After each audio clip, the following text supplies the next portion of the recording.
కుకట్పల్లిలోని ముంబై జాతీయ రహదారిపైన ఏబీవీపీ విద్యార్థులు నిరసన చేపట్టారు. పెండింగ్ స్కాలర్షిప్ విషయంలో ప్రభుత్వం నోరు మెదపకపోవడం పైన మండిపడ్డారు. రాష్ట్ర ప్రభుత్వం వెంటనే 9,300 కోట్ల రూపాయల పెండింగ్ బకాయిలను విడుదల చేయాలని డిమాండ్ చేశారు. దీంతో కొద్దిసేపు భారీగా ట్రాఫిక్ జామ్ ఏర్పడింది. పోలీసులు ఘటనా స్థలానికి చేరుకొని నిరసన తెలుపుతున్న వారిని అదుపులోకి తీసుకున్నారు. పెంచిన ఇంజనీరింగ్, ఫార్మా కాలేజీల ఫీజులను వెంటనే తగ్గించాలని డిమాండ్ చేశారు.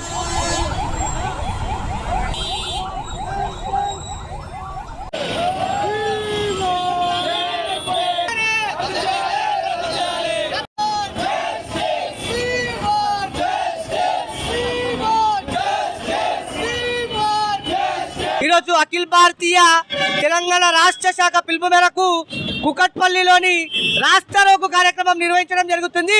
ఏదైతే మన తెలంగాణ రాష్ట్రంలో 9,300 కోట్ల ఫీజు రియంబర్స్మెంట్ స్కాలర్షిప్ పెండింగ్ ఉండడం వల్ల విద్యార్థుల జీవితాలన్నీ ఆగమైపోతున్నాయి. అటు ఇంజనీరింగ్, డిగ్రీ, ఎంబీబీఎస్ చదివిన విద్యార్థులకు ఫీజు రియంబర్స్మెంట్ స్కాలర్షిప్లు రాక, సర్టిఫికేట్లు తీసుకోలేక కూలీ నాలి పని చేయాల్సినటువంటి విద్యార్థుల గతి ఈరోజు తెలంగాణ రాష్ట్రంలో ఉంది. ఈరోజు జరుగుతున్నటువంటి అసెంబ్లీ సమావేశాల్లో రాష్ట్రంలో విద్యారంగానికి బడ్జెట్ 15% ఇవ్వాలని చెప్పి అఖిల భారతీయ విద్యార్థి పరిషత్ డిమాండ్ చేస్తుంది. ఈరోజు తెలంగాణ రాష్ట్రంలో ఇందిరమ్మ రాజ్యం ఎలా ఉందంటే ఇల్లులు కూలగొట్టే రాజ్యం పేరు మీద ఈరోజు తెలంగాణ రాష్ట్రంలో ఈ యొక్క ప్రభుత్వం నడుస్తుంది. వీళ్ళంతా తెలంగాణ రాష్ట్రంలో ప్రవేశపెట్టినటువంటి అన్ని స్కీమ్లు కూడా స్కామ్ల పేర్లతో సంచులు నింపుకునే కార్యక్రమంలో తెలంగాణ రాష్ట్రంలో మంత్రులు ఉన్నారు.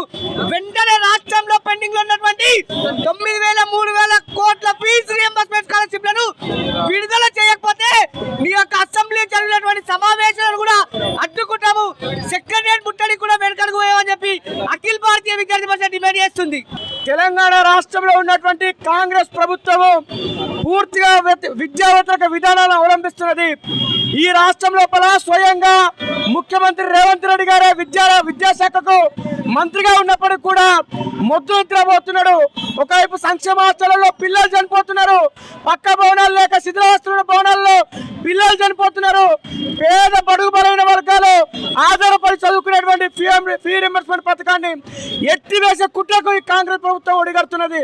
9,500 కోట్ల రూపాయల ఫీ రియంబర్స్మెంట్ బకాయిలు ఉండగా ₹1 కూడా ఈ 2 సంవత్సరాల కాలం విడుదల చేయడం మూలంగా విద్యార్థులు సర్టిఫికెట్లు తీసుకుంటున్నారు, విద్యకు దూరం అవుతున్నారు.